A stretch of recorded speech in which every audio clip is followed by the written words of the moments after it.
Sa gitna ng tag-ulan, ang Maynila ay tila isang lungsod na umiiyak. Ang mga ilaw mula sa mga poste ng kalsada ay nagre-reflect sa mga basang aspalto, parang anumang matang namumugto sa luha. Sa isang sulok ng lungsod, sa isang gallery na hindi masyadong kilala, nakatayo si Celso, isang abogadong tila pagod na sa mundo. Nakasuot siya ng itim na blazer na bahagyang basa sa ulan at ang kaniyang sapatos ay may bakas ng putik mula sa labas. Kahit nasa loob na siya, dala pa rin niya ang lamig ng ulan, hindi lamang sa kaniyang balat kundi pati sa kaniyang puso. Naglalakad siya sa pagitan ng mga painting na nakasabit sa dingding. Madilim ang tema ng exhibit, mga guhit ng tao na parang nawawala sa sariling anyo, mga kulay na tila sumisigaw ng sakit at pangungulila. Hindi niya alam kung bakit siya naroon. Ang sabi ng kaibigan niyang si Miguel, baka makahanap siya ng inspirasyon o kahit saglit na distraction mula sa masakit na hiwalayang gumugulo sa kanya. Habang nagmamasid siya, isang painting ang nakakuha ng kaniyang atensyon. Isang babae nakaupo sa gilid ng kama, nakayuko at tila may pinipigilang luha. Ang mga kulay ay madilim, itim, abo at bahagyang pula na parang dugo. May kakaibang kirot sa kaniyang dibdib habang tinitingnan niya ito. Parang may pilit na binubuksang sugat sa kalooban niya. Maganda, hindi ba? Isang malumanay, ngunit bahagyang malungkutan na boses ang pumutol sa kaniyang pag-iisip. Napalingon siya at nakita niya ang babaeng may hawak na baso ng alak. Mapusyaw ang kaniyang kutis at ang kaniyang buhok ay tila alon ng gabi. Nakasuot siya ng simpleng itim na damit, ngunit may aura siyang hindi maipaliwanag, isang halo ng misteryo at lungkot. Maganda pero masakit, sagot ni Celso pilit na ngumiti. Parang may kwento itong hindi ko kayang maintindihan. Lahat ng sining ay may kwento, sagot ng babae. Ang tanong, handa ka bang marinig ito? Nagpakilala ang babae bilang si Ana, ang artist ng exhibit. Hindi niya inasahan na makakakilala siya ng isang tulad nito, isang tao na tila nababalutan ng mga lihim. Habang nag-uusap sila, napansin ni Celso ang pabango ni Ana, isang kakaibang halimuyak ng kahel at bulaklak na tila bumalot sa kanya. May kung anong init na dumaloy sa kaniyang katawan, ngunit agad niya itong pinigilan. Hindi siya naroroon para muling magmahal. Hindi pa. Sa kabila ng kaniyang pag-aalinlangan, may kung anong puwersang nagtulak kay Celso na manatiling kausap si Ana. Habang lumalalim ang gabi, napunta sila sa isang tahimik na sulok ng gallery.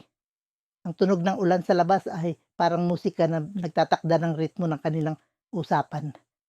Napansin ni Celso ang paraan ng paghahawak ni Ana sa kaniyang baso ng alak, mahigpit, na parang takot itong mabitawan. May bigat sa kaniyang mga mata, ngunit hindi niya ito tinanong. Hindi pa. Sa kanilang pag-uusap, nalaman ni Celso na si Ana ay isang artist na hindi lamang nagpipinta para sa sining, kundi para sa kaniyang sariling kaligtasan. Ang bawat painting ko ay isang bahagi ng nakaraan ko, sabi ni Ana. Ang kaniyang boses ay puno ng pait. Kung hindi ko ito mailalabas, baka ako ang masira. Hindi nakasagot si Celso. May kung anong kirot sa kaniyang puso habang pinagmamasdan niya si Ana. Parang nakikita niya ang sarili niya sa kanya. Isang taong pilit na binubuo ang sarili mula sa mga piraso ng nakaraan. Ngunit sa kabila ng kanilang tila pagkakapareho, may bahagi kay Ana na hindi niya maabot. Isang bahagi na tila nakatago sa dilim. Habang nagiging mas personal ang kanilang usapan, unti-unting naramdaman ni Celso ang bigat ng kaniyang sariling takot. Hindi niya maalis sa isip ang huling relasyon niya, isang relasyong nauwi sa pagkakanulo at sakit. Ayaw niyang muling masaktan. Ngunit bakit tila hindi niya magawang layuan si Ana? Ang bigat ng kaniyang mga mata ay tila humihigop sa kanya at ang kaniyang mga salita ay parang musika na hindi niya kayang talikuran. Sa huling bahagi ng gabi, bago sila maghiwalay, inabot ni Anam ang kaniyang kamay kay Celso. Salamat sa pakikinig, sabi niya. Ang kaniyang mga matang ay puno ng kung anong damdamin na hindi maipaliwanag. Hindi ko inasahan na may makikilala kong tulad mo rito. Hinawakan ni Celso ang kaniyang kamay. Malamig ito, ngunit may bigat na parang may nais iparating. Salamat din, sagot niya. Hindi ko rin inasahan na may makikilala kong tulad mo. Habang naglalakad si Celso pa uwi, ang tunog ng ulan ay tila mas malakas kaysa kanina. Ngunit sa kabila ng lamig ng gabi, may kung anong init sa kaniyang dibdib. Hindi niya maipaliwanag ang kaniyang nararamdaman. Si Ana ay isang misteryo at alam niyang ang misteryong iyon ay magdadala sa kaniya sa isang landas na hindi niya inasahan. Ngunit handa ba siyang harapin ito? Handa ba siyang buksan muli ang kaniyang puso kahit alam niyang may panganib na masaktan? Sa likod ng lahat ng tanong na ito, isang bagay ang malinaw. Ang kanilang pagkikita ay hindi isang aksidente. Sa gitna ng tag-ulan, ang Maynila ay tila isang lungsod na umiiyak. Ang mga ilaw mula sa poste ay nagre-reflect sa basang kalsada. Nagmisto lang bituin na bumagsak sa lupa sa loob ng isang maliit na gallery na nakatago sa likod ng isang makipot na eskinita. Naglalakad si Celso. Ang sapatos niya ay basa sa ulan. Ang puso niya ay basag dahil sa mga alaala. Sa kabila ng kaniyang profesional na hitsura, ang kurbata, ang malinis na suot, nasa likod ng kaniyang mga mata ang isang lalaking pagod. Pagod sa pakikipagtalo, hindi lang sa korte, kundi sa sarili niyang damdamin. Ang exhibit ay tahimik, maliban sa mahihinang tunog ng ulan na tumatama sa bubong. Ang mga painting ay madilim, puno ng emosyon. Mga abstract na piraso na tila tumisigaw ng sakit, hinanakit, at kawalan ng pag-asa. Nakatayo si Ana sa dulo ng gallery. Ang buhok niya ay basa sa ulan. Ang suot niyang itim na damit ay simple pero elegante. Ang pabango niya ay may halong kahel at bulaklak, isang samyo na hindi mo agad malilimutan. Ang kaniyang mga mata ay malalim, may lungkot na tila hindi maabot. Siya ang artist ng exhibit, ngunit hindi niya gustong magpakilala. Para sa kaniya, ang mga painting ang dapat magsalita, hindi siya. Napansin ni Celso ang isang painting na agaw pansin, isang kabayo na tumatakbo sa ilalim ng ulan. Ang mga mata nito'y puno ng takot. Sa likod ng kabayo ay isang anino, malabo, pero nakakatakot. May kung anong damdamin ang bumalot kay Celso habang tinitingnan niya ito. Hindi niya alam kung bakit, pero parang may koneksyon siya sa imahe. Maganda, hindi ba? Ang boses ni Ana ay mahina ngunit puno ng lalim. Napatingin si Celso sa kanya, bahagyang nagulat sa presensya ng babae. Ang amoy ng kaniyang pabango ay sumama sa hangin at sa hindi maipaliwanag na dahilan, naramdaman niyang gumaan ang bigat sa kaniyang dibdib. Maganda pero masakit din, parang may kuwento ito na hindi mo alam kung gusto mong marinig. Sagot ni Celso. Ang kaniyang tono ay seryoso ngunit may bahid ng kuryosidad. Ngumiti si Ana, isang ngiti na parang may dalang lihim. Gano'n naman ang sining. Hindi ito laging maganda, minsan sinasaktan ka nito para maintindihan mo ang sarili mo. Tahimik silang dalawa na habang tinitingnan ang painting. Sa likod ng katahimikan ay ang tunog ng ulan na tila musika sa gitna ng kanilang pag-uusap. Sa unang pagkakataon matapos ang matagal na panahon, naramdaman ni Celso na hindi siya nag-iisa. Ang presensya ni Ana ay kakaiba, puno ng misteryo, ngunit tamang hindi nakakatakot. Sa halip, para itong isang palaisipan na gusto niyang lutasin. Ngunit sa parehong sandali, naramdaman din ni Ana ang bigat ng guilt na matagal na niyang dinadala. Sa likod ng kaniyang ngiti ay isang madilim na sikretong hindi niya alam kung dapat niyang ibunyag. May isa siyang painting sa exhibit na hindi niya inilabas na isang imahe ng isang courtroom, malabo, ngunit puno ng emosyon. Ang sentro nito ay isang lalaking nakaupo sa harap ng hukom. Alam niyang hindi ito aksidente na si Celso ang narito ngayon. Alam niyang may koneksyon sila kahit hindi pa niya sinasabi. "May mga painting ka bang hindi mo inilabas dito?" tanong ni Celso, na tila nabasa ang takbo ng isip ni Ana. Napatingin si Ana sa kanya, ang kaniyang mga mata ay may bahid ng takot. "Bakit mo tinatanong?"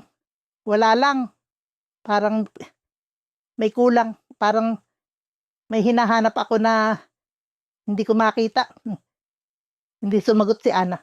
Sa halip tumingin siya sa labas ng bintana sa ulan na bumubuhos ng walang tigil. Sa kaniyang isipan naglalaro ang tanong kung dapat ba niyang sabihin sa kanya ang katotohanan na ang madilim na nakaraan niya ay may kaugnayan sa isang kaso na hinawakan ni Celso maraming taon na ang nakalipas. Ngunit paano kung malaman ni Celso? Paano kung masaktan siya? At paano kung hindi niya ito mapatawad? Sa gitna ng ulan, sa gitna ng gallery na ito, naramdaman ni Ana na ang kaniyang puso ay nasa pagitan ng pag-ibig at takot. Sa kabila ng lahat, hindi niya alam kung alin ang mananaig. Sa gitna ng isang maulang gabi sa Maynila, ang lungsod ay tila isang malaking canvas na binasa ng ulan.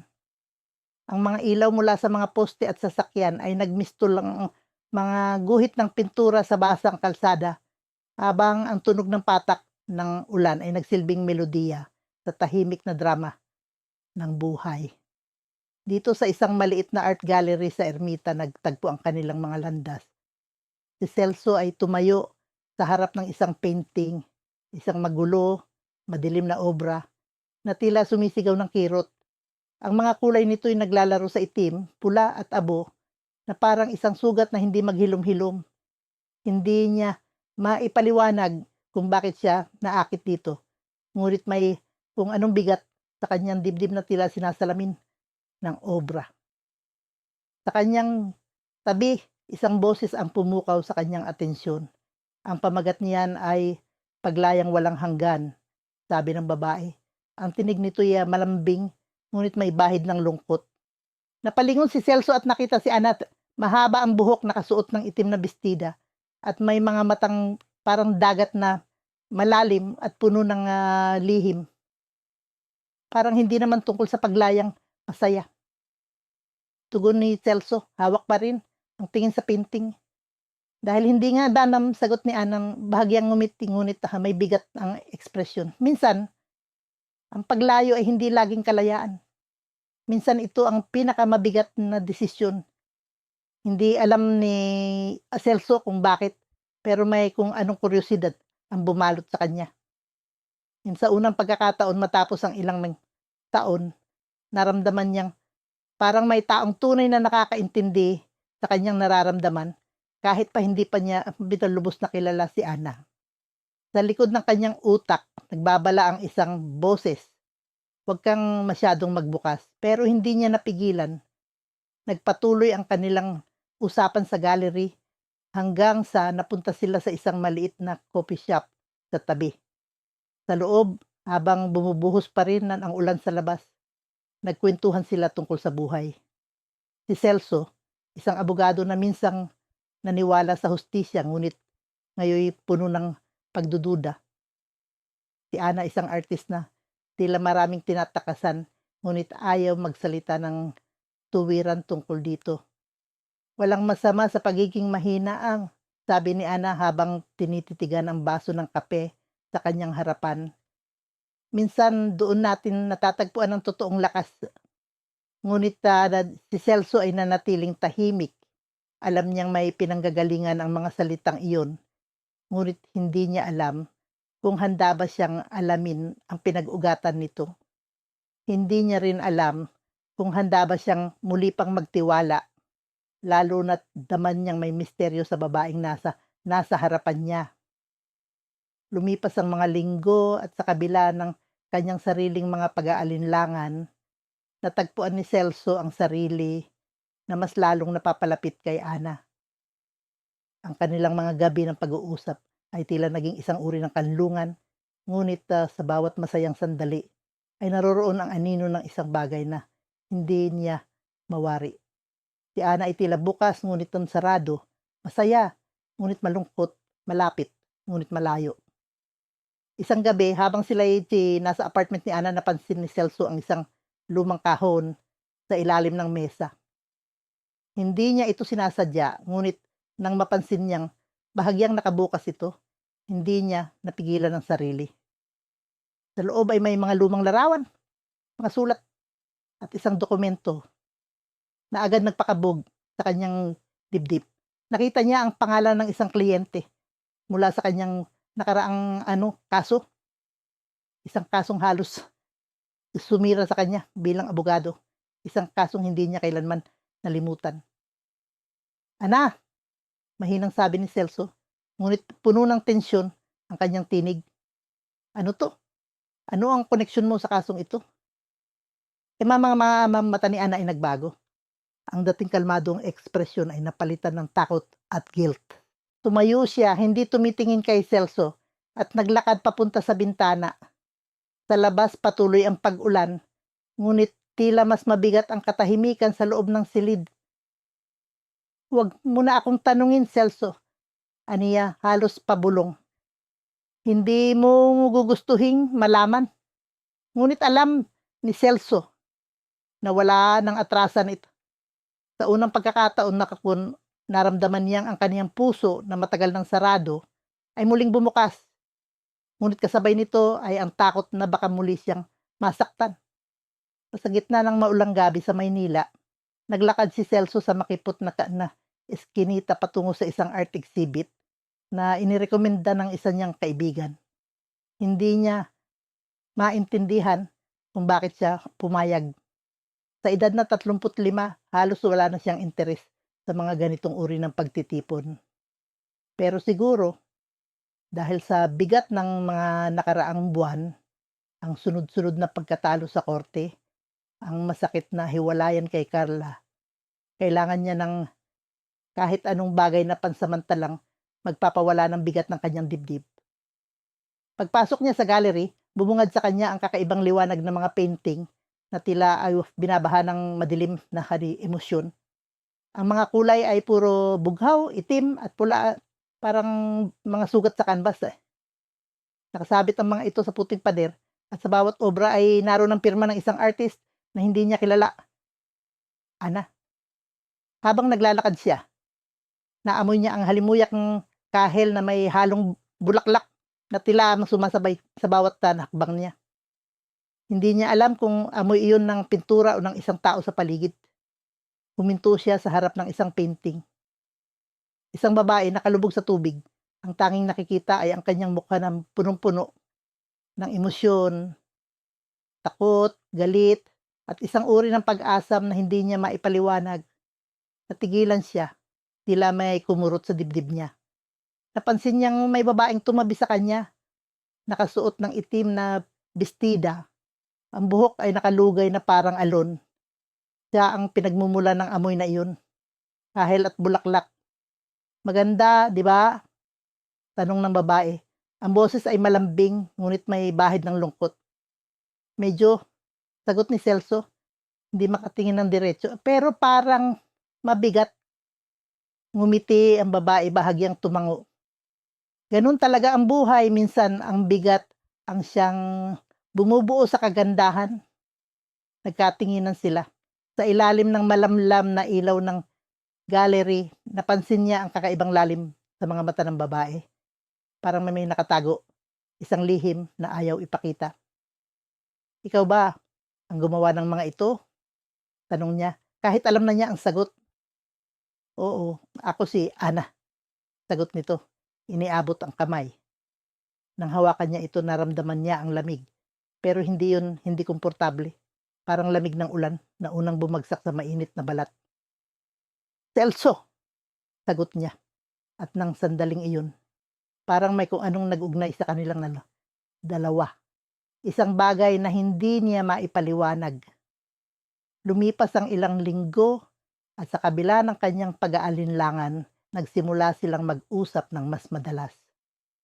Minsan magkikita sila sa isang maliit na kafe malapit dun sa gallery.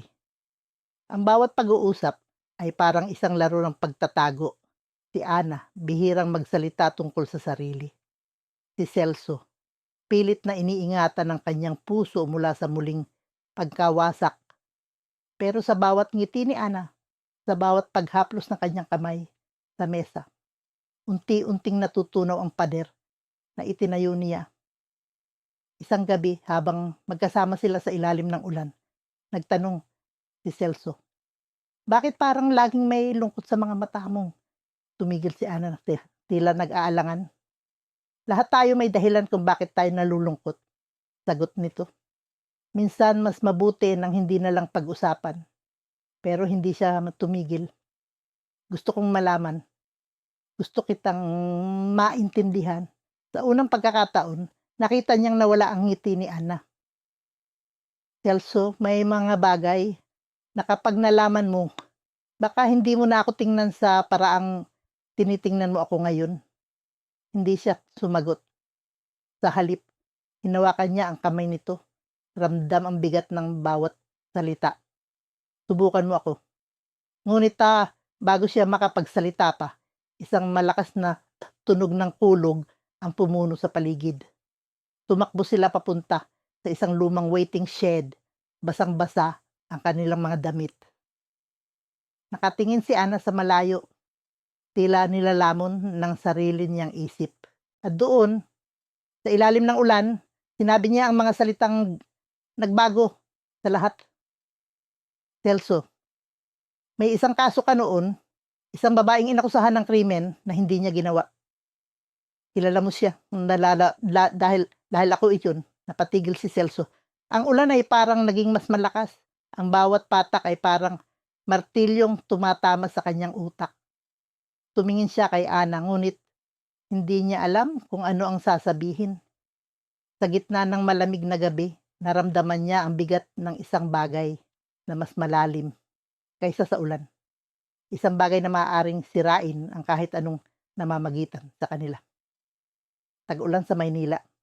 Ang mga ilaw ng poste ay sumasalamin sa basang kalsada, tila mga bituing nalaglag mula sa langit. Sa isang art exhibit sa Malate, isang maliit na gallery, ang puno ng mga painting na nagpapakita ng madilim na emosyon, mga anino ng nakaraan, mga sugat na hindi pa naghihilom.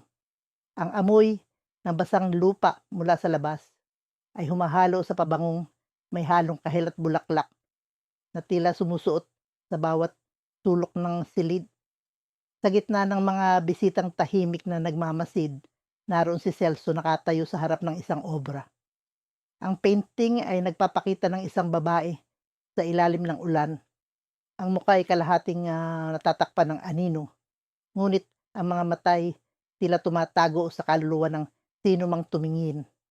Hindi niya maipaliwanag, ngunit may kung anong humila sa kanya sa imaheng iyon.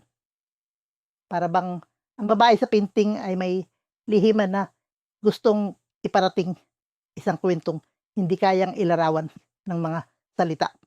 Maganda, hindi ba? Isang boses ang bumasag sa kanyang pag-iisip. Paglingon niya, naroon si Ana, ang artist. Ang buhok niya ay basa pa mula sa ulan. Ngunit ang ngiti niya ay tila nagbibigay ng kakaibang init sa malamig na gabi. "Oo, oo," sagot ni Celso, bahagyang nagulat sa kanyang sariling boses. Parang may gustong sabihin ang babae sa painting. Tumawa si Ana, ngunit may lungkot sa likod na rin ng tunog. Minsan mas madaling magpinta kaysa magsalita, lalo na kung ang mga salita ay masakit. May kung anong bigat sa mga salitang iyon. Si Celso, isang abogado na sanay sa lohika at ebidensya, ay biglang nakaramdam ng kawalan ng kontrol. May kung anong misteryo sa babaeng ito at hindi niya alam kung bakit gusto niyang alamin. Sa mga sumunod na linggo, tila isang ritual na ang kanilang pagkikita. Sa kabila ng ulan, lagi silang nagkikita sa iba't ibang lugar pa. Mga coffee shop, parking halos walang tao, o kung minsan ay sa studio ni Ana. Habang lumalalim ang kanilang usapan, unti-unting bumukas si Celso. Ikinuwento niya kung paano siya nasaktan ng dating kasintahan, kung paano niya isinara ang kanyang puso sa ideya ng pagmamahal. Si Ana naman, bagamat nagbibigay ng mga pahiwatig tungkol sa kanyang nakaraan, ay tila may mga bagay na sadyang hindi sinasabi. Isang gabi habang bumubuhos ang malakas na ulan, nagdesisyon silang magtagpo sa apartment ni Anna. Ang liwanag ng kandila lamang ang nagbibigay ng ilaw sa silid. Sa mesa may isang bagong painting, isang courtroom na puno ng anino, at sa gitna nito ay isang babaeng nakatayo, tila nagtatago ngunit hindi makaalis. Hindi ko alam kung bakit ko ito ipinakita sa iyo, sabi ni Anna. Ang boses ay nanginginig. Pero pakiramdam ko kailangan mo itong makita. Si Celso ay napako sa kanyang kinatatayuan. Ang eksena sa painting ay nagdulot ng biglaang alon ng alaala. Ang courtroom, ang babaeng tila takot, ngunit matapang. Hindi ito maaaring pagkakamali. Ang painting ay tila isang eksaktong larawan ng isang kaso na hinawakan niya noong siya ay nagsisimula pa lamang bilang abogado. Ana, mahinang bulong ni Celso, ngunit puno ng tensyon ng kanyang boses. Ano ang ibig sabihin nito? Hindi sumagot si Anna. Sa halip, tumingin siya kay Celso, ang mga matay puno ng luha. May mga bagay na hindi basta-basta nawawala, pulong niya. At may mga lihim na hindi dapat manatiling nakatago. Ang bigat ng mga salita ni Ana ay parang lason na unti-unting sumisiksik sa puso ni Celso.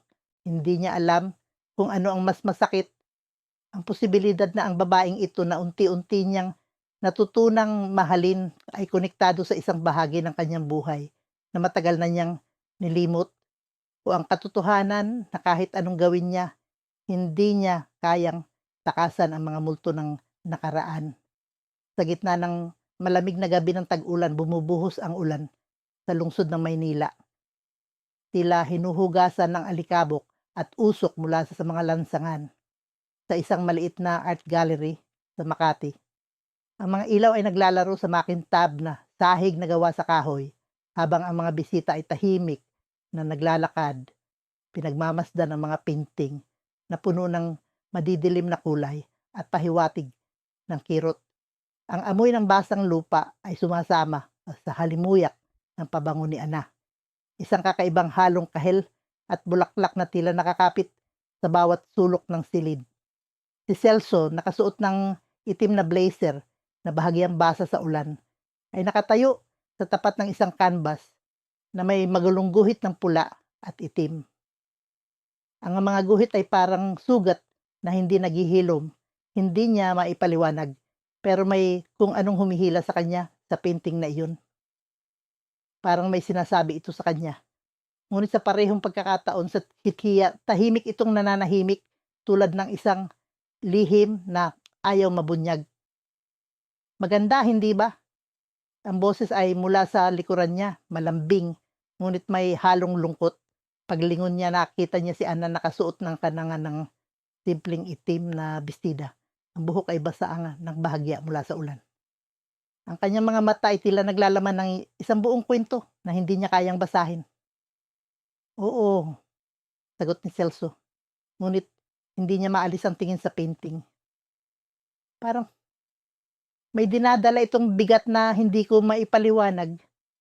Ngumiti si Ana, ngunit ang ngiting iyon ay tila may hinanakit. Ang bigat na yun, sabi niya, ay hindi laging nakikita, pero nararamdaman. Hindi alam ni Celso kung bakit, pero may kung anong init at lamig na sabay na tumama sa kanya nang marinig niya ang mga salitang iyon. Ang kanilang unang pag-uusap ay maikli, ngunit puno ng bigat, tulad ng ulan na bumubuhos sa labas. Hindi maiiwasan, ngunit hindi rin madaling maunawaan. Sa mga sumunod na linggo, ang kanilang mga landas ay tila sinadyang pagsamahin ng tadhana. Mula sa mga simpleng pag-uusap sa gallery hanggang sa mga mahahabang lakad sa ilalim ng ulan unti-unting nabuksan ang pinto ng puso ni Celso na matagal nang nakasara. Ngunit sa bawat paglapit niya kay Ana, mas nararamdaman niya ang isang anino na bumabalot sa babae. Isang gabi habang sila'y nakaupo sa isang lumang coffee shop na may amoy ng bagong giling na kape, napansin ni Celso ang paraan ng paghawak ni Ana sa tasa. Mahigpit, parang may kinakapitan. "Ana," tanong niya, "meron bang bagay na gusto mong sabihin sa akin?" Tumingin si Ana sa kanya at sa unang pagkakataon nakita niya ang takot sa mga mata nito. "Celso," sagot niya at mahina ang boses, "may mga bagay na mas mabuting hindi na alamin." Ngunit si Celso ay isang abogado at ang likas na ugali niya ay hanapin ang katotohanan. Hindi niya mapigilang magtanong, maghukay kahit na ang mga sagot ay maaaring sumugat sa kanila pareho. At ganoon na nga ang nangyari noong isang gabi nang ang lahat ay parang binuhusan ng malamig na tubig. Habang sila'y naglalakad pauwi mula sa isang hapunan, biglang tumigil si Ana sa gitna ng kalsada. Ang ulan ay bumubuhos ng malakas at ang mga ilaw ng poste ay nagre-reflect sa basang kalsada tulad ng mga luha na hindi maipahid. "Celso," sabi niya, nanginginig ang boses, "may isang bagay tungkol sa akin na kailangan mong malaman." Ang sinabi ni Ana noong gabing iyon ay parang isang kutsilyo sa dibdib ni Celso. Ang nakaraan ni Ana, ang madilim na lihim na matagal nitong inilihim, ay may kaugnayan sa isang kasong hinawakan niya noong siya'y bagong abogado. Isang kaso na nagtulak sa kanya upang maging malamig, mapag-alinlangan at sarado ang puso. Ang babae sa harap niya, ang babaeng unti-unti niyang minahal, ay bahagi ng sugat na iyon. Ang katahimikan ay bumalot dun sa kanilang dalawa. Sa ilalim ng ulan, hindi nila alam kung ang mga patak ba ay galing sa langit o mula sa kanilang mga mata. Si Celso ay hindi makapagsalita. Si Ana ay hindi makatingin sa kanya. Sa kabila ng lahat, naramdaman ni Celso ang bigat ng kamay ni Ana na humawak sa kanya. Ngunit sa pagkakataong iyon, hindi ito nagdala ng init. Ang hawak na iyon ay puno ng paalam. Sa ilalim ng madilim na langit ng Maynila, bumabagsak ang ulan na tila ba bumubulong ng mga lihim sa bawat patak. Ang mga ilaw ng poste ay nagre-reflect sa basang kalsada, naglalaro sa tubig na nagkukumpas ng mga alon sa simpleng ritmo. Sa isang art gallery na tahimik na nakatayo sa gilid ng isang makitid na kalye, naroon si Celso nakasuot ng itim na trench coat, hawak ang isang baso ng alak na bahagyang nanginginig sa kanyang kamay. Hindi niya alam kung bakit siya naroon. Ang sabi ng kaibigan niyang si Marco, kailangan niyang mag-relax, lumabas, huminga. Pero sa totoo lang, ang pakiramdam niya ay parang isang estranghero sa sariling lungsod. Ang mga painting na nakasabit sa dingding ng gallery ay puno ng madilim na kulay, itim, abo, at bahagyang kulay. Isang uri ng sining na tila sumisigaw ng sakit, ngunit walang malinaw na salita. Para kay Celso, iyon ang mga eksaktong damdaming matagal na niyang kinikimkim. Habang iniikot niya ang paningin, napansin niya ang isang babae na nakatayo sa harap ng isang malaking painting. Ang kaniyang likod ay tuwid, ngunit may bahagyang pagkayuko ng balikat na tila nagpapahiwatig ng bigat na dinadala. Mahaba ang kaniyang buhok, basa ng ulan, ngunit hindi niya alintana. Ang suot niyang manipis na damit ay nagtataglay ng kakaibang kulay, isang halo ng puti at bughaw na parang bagyo sa kalangitan. Amoy niya ang pabango nito kahit pa magkalayo sila. Isang kakaibang kombinasyon ng kahel at bulaklak na tila nagiiwan ng marka sa hangin. Lumapit siya, hindi sigurado kung bakit. Siguro dahil sa paraan ng pagtitig ng babae sa painting, parang may alam ito na hindi niya maunawaan. O baka dahil sa lamig ng gallery na biglang napuno ng init nang makita niya ito ng mas malapit. Maganda ang painting, sabi niya, sinubukang basagin ang katahimikan. Ngunit ang boses niya ay parang nabalot ng sariling pagdududa. Lumingon ang babae at doon niya unang nakita ang mga mata nito. Malalim, puno ng mga lihim, ngunit may pilit na ngiti sa mga labi. Hindi lahat ng maganda ay masaya, sagot nito. Ang mga salita ay parang patak ng ulan na bumagsak sa kaniyang balikat. Celso, alok niya ng kamay, ngunit hindi ito agad tinanggap ng babae. Sa halip, tinitigan siya nito tila sinusuri ang kaniyang intensyon. Sa wakas, ngumiti ito ng bahagya. At doon nagsimula ang lahat. Ang mga sumunod na linggo ay puno ng mga tahimik na gabi sa ilalim ng ulan. Mga usapan na puno ng tanong, ngunit kulang sa sagot. And si Ana ay isang artist na tila ba laging may hinahanap. Si Celso, isang abogado na matagal nang tumigil sa paghahanap ng kahit ano. Sa kabila ng kanilang mga pagkakaiba, may connection na hindi nila maipaliwanag. Ngunit habang lumalalim ang kanilang relasyon, nagsimulang magtanong si Celso. Bakit tila laging may takot sa mga mata ni Ana? Bakit hindi nito kayang magsalita tungkol sa kanyang nakaraan? At bakit sa tuwing humahawak siya sa kamay nito, pakiramdam niya ay may mga anino sa likod ng bawat haplos? Isang gabi, habang sila'y magkasamang naglalakad sa ilalim ng ulan, biglang tumigil si Ana. Hawak niya ang kamay ni Celso, ngunit ang kaniyang mga mata ay nakatingin sa malayo, sa isang bagay na hindi niya nakikita. Kailangan mong malaman ang isang bagay, sabi nito. Ang boses ay mababa ngunit puno ng bigat. Anong bagay? Tanong ni Celso. Ang puso ay biglang bumilis ang tibok. Sa isang iglap, parang lumamig ang paligid kahit pa naroon siya sa tabi ni Ana. May ginawa akong hindi mo magugustuhan, sagot nito, habang dahan-dahan binibitawan ang kaniyang kamay. At may kinalaman ito sa iyo. Napalunok si Celso. Ang amoy ng basang lupa sa paligid ay biglang naging mas matapang, mas nakakabahala.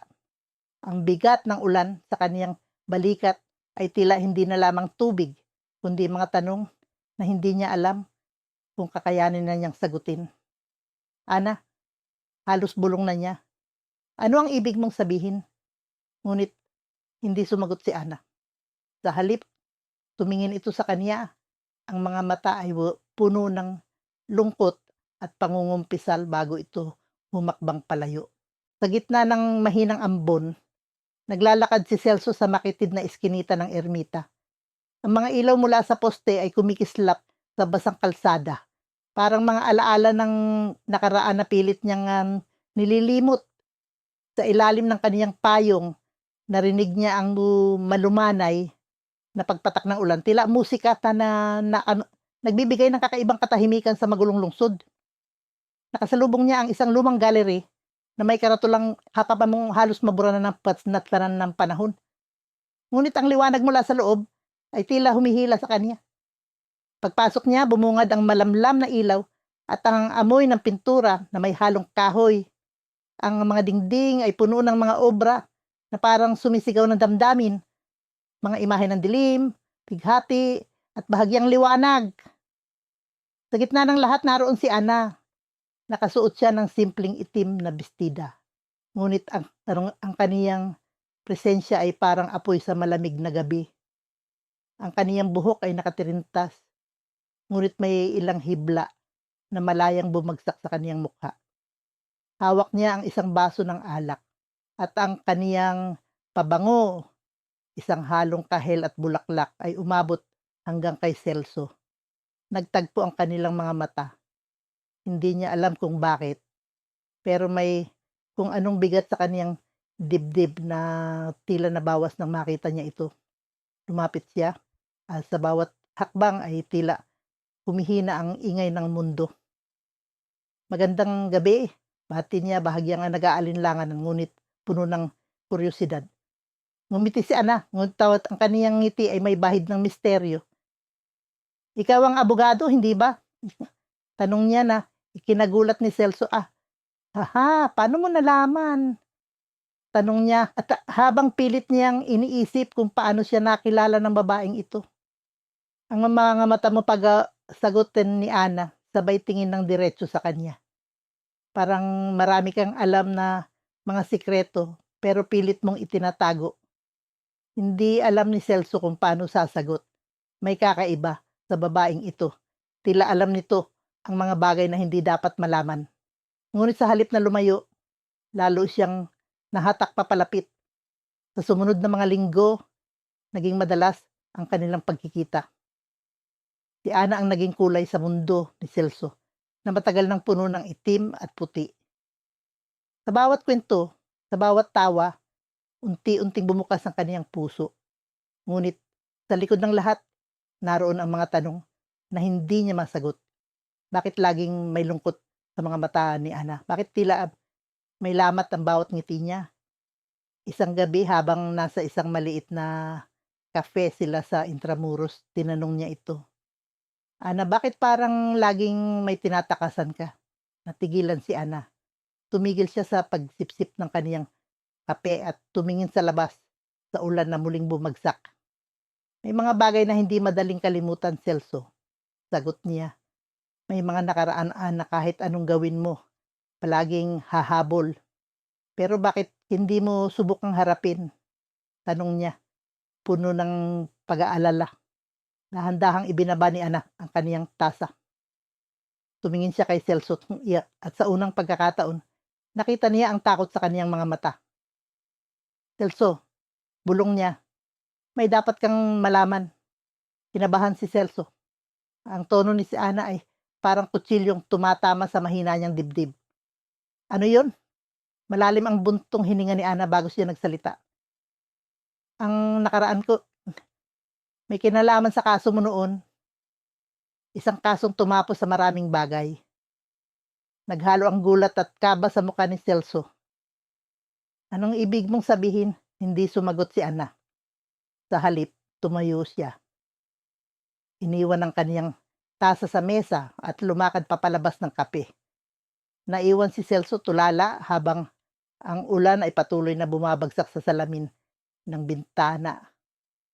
Ang bigat ng kaniyang dibdib ay bumalik. Ngunit sa pagkakataong ito mas mabigat, mas masakit. Pinilit niyang sundan si Ana ngunit nang makarating siya sa labas, nawala na ito sa gitna ng ulan. Sa kabila ng lahat ng emosyon na bumalot sa kanya, isang bagay ang malinaw. Ang babaeng ito, ang kaniyang Ana, ay may lihim na maaring magbago ng lahat. Ang ulan ay walang tigil na bumuho sa Maynila.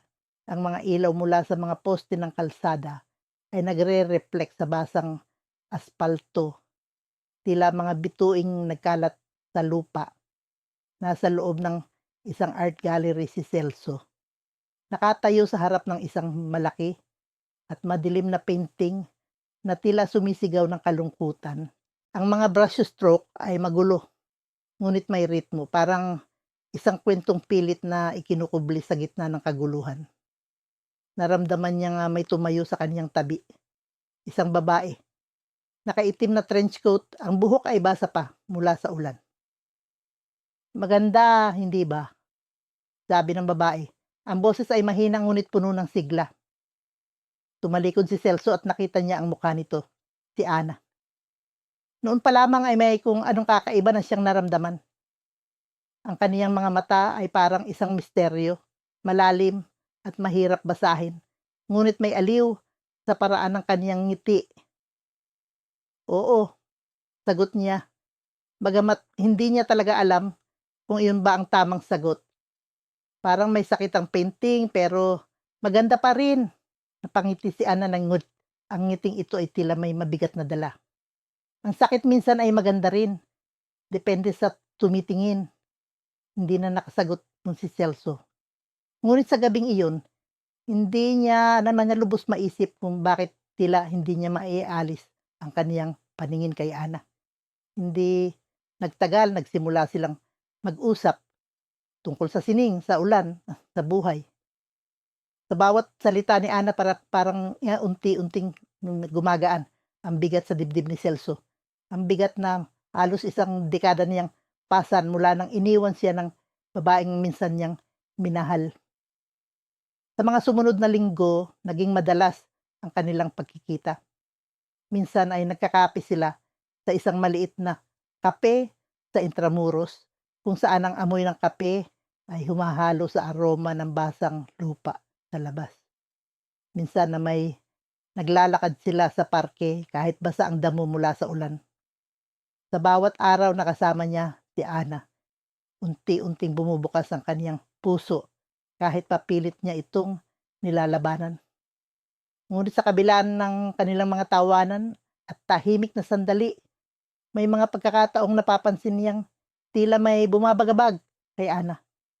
Minsan ay natutulala ito, ang mga mata ay tumitingin sa kawalan, parang may iniisip na hindi niya kayang sabihin. Isang gabi, habang magkasama sila sa kanyang apartment, napansin ni Celso ang isang maliit na tattoo sa pulso ni Ana. Isang maliit na bulaklak na tila kupas na ang tinta. Hindi niya ito napansin dati. Ano ito? Tanong niya sabay hawak sa pulso ni Ana. Napatingin si Ana sa kanya at sa unang pagkakataon ay nakita niya ang takot sa mga mata nito. Isang paalala, sagot ni Ana, ang boses ay halos pabulong. Na minsan ang mga sugat na iniwan ng nakaraan ay hindi basta-basta nawawala. Hindi na siya nagtanong pa, ngunit ang sagot ni Ana ay tumatak sa kaniya. Sa gabing iyon, habang natutulog si Ana sa kaniyang sopa, hindi mapigilan ni Celso ang pag-iisip. Sino ba talaga si Ana? Ano ang tinatakasan niya at bakit tila may bahagi ng kaniyang kwento na pilit niyang itinatago? Lumipas ang ilang linggo at unti-unti nang nararamdaman ni Celso na may mga bagay na hindi tugma. Minsang nakita niya si Anan na naglalakad mag-isa sa labas ng isang lumang gusali sa Binondo. Isang lugar na alam niyang konektado sa isang kaso na hinawakan niya noon, isang kasong hindi niya kailanman nakalimutan. Ang kaso ng isang babaeng sangkot sa isang malaking iskandalo. Isang babaeng halos sirain ang buhay ng maraming tao. Ngunit paano ito may kaugnayan kay Ana? Nang gabing iyon, nagtapat si Ana. Celso, sabi niya, habang ang ulan ay muling bumuhos sa labas ng bintana. May mga bagay sa nakaraan ko na hindi mo pa alam. At baka kapag nalaman mo, hindi mo na ako kayang mahalin. Ang mga salitang iyon ay parang lason na unti-unting kumalat sa kaniyang puso. Ngunit sa halip na sumagot, nanatili siyang tahimik. Ang kaniyang mga mata ay nakatuon lamang kay Ana. Sa gabing iyon, hindi niya alam kung ang mas mabigat bang dalahin ay ang takot na muling masaktan o ang posibilidad na ang babaeng mahal niya ay isa palang bahagi ng madilim na kwento ng kaniyang nakaraan. Sa isang art exhibit sa Maynila, ang ulan ay tila musika sa bubong ng galeriya. Sa labas, ang mga ilaw ng lungsod ay naglalaro sa basang kalsada, parang mga bituin na nahulog sa lupa. Sa loob, tahimik ang paligid, tanging ang tunog ng mga mahinang pag-uusap at ang tunog ng sapatos sa marmol na sahig ang maririnig. Ang mga painting sa pader ay nagkukuwento ng mga emosyong hindi maipaliwanag ng salita. Mga madidilim na kulay, mga pira-pirasong hugis na tila basag na salamin. Si Celso ay nakatayo sa harap ng isang obra. Ang kanyang mga mata ay seryosong nakatuon sa bawat stroke ng pintura. Ang kanyang itim na suit ay basa pa sa ulan, ngunit hindi niya alintana. Isang taon na mula nang iniwan siya ng babaeng minahal niya ng labis. At mula noon, ang kanyang puso ay naging parang bakal matigas, malamig, sarado. Maganda, hindi ba? Isang boses ng babae ang pumukaw sa kanyang atensyon. Napalingon siya. Nakatayo sa tabi niya si Ana, isang babaeng may mahaba at malambot na buhok na tila niyayakap ng liwanag ng exhibit. Suot niya ang isang simpleng itim na bestida, ngunit ang kanyang presensya ay parang apoy sa gitna ng dilim. Ang kanyang pabango ay may halong kahel at bulaklak isang kakaibang halimuyak na tila nagtatanim ng alaala sa hangin. Gout ni Celso na bahagyang ngumiti. Maganda ba ang isang bagay kung masakit ito nga tingnan? Ngumiti si Ana ngunit may lungkot tonin sa kanyang mga mata. Minsan ang sakit ang nagpapaganda, parang pag-ibig. Sa kabila ng kanyang pag-aalinlangan, naramdaman ni Celso ang kakaibang koneksyon sa babae. Hindi niya alam kung bakit, ngunit tila man ay misteryo sa likod ng kanyang mga salita. Isang bagay na gusto niyang tuklasin. Nagsimula silang mag-usap tungkol sa sining, sa buhay, sa ulan, na patuloy na bumubuho sa labas. Hindi nila namalayang lumalim ang gabi at ang exhibit ay halos magsara na. Sa paalam, iniabot ni Ana ang kanyang calling card. Kung gusto mong makita ang mas marami pang ganito, pumunta ka sa studio ko. Malapit lang dito. Hindi maintindihan ni Celso kung bakit, ngunit dinala siya ng kanyang mga paa sa studio ni Ana makalipas ang 2 araw. Ang studio ay maliit na ngunit puno ng karakter. Ang amoy ng pintura at kahoy ay bumalot sa kanya at ang mga canvas na nakasandal sa mga dingding ay tila may sariling kwento. Doon, mas nakilala niya si Ana, ang kanyang mga pangarap, ang kanyang pananaw sa mundo. At ang mga tawa na minsan ay bigla na lang napuputol ng tila malalim na alaala. Ngunit habang lumalalim ang kanilang relasyon, nagsimulang maramdaman ni Celso ang bigat ng isang bagay na hindi niya maipaliwanag. Parang may itinatago si Ana, isang bagay na hindi niya masabi. Ang mga mata nito, bagamat puno ng init, ay tila may anino na hindi maalis. At si Celso, sa kabila ng kanyang nararamdamang pagmamahal, ay nanatiling may alinlangan. Natatakot siyang muling masaktan. Natatakot na ang lahat ng ito ay isa na namang pagkakamali. Isang gabi, habang bumubuhos ang ulan sa labas ng estudyo, hindi na napigilan ni Ana ang kanyang sarili.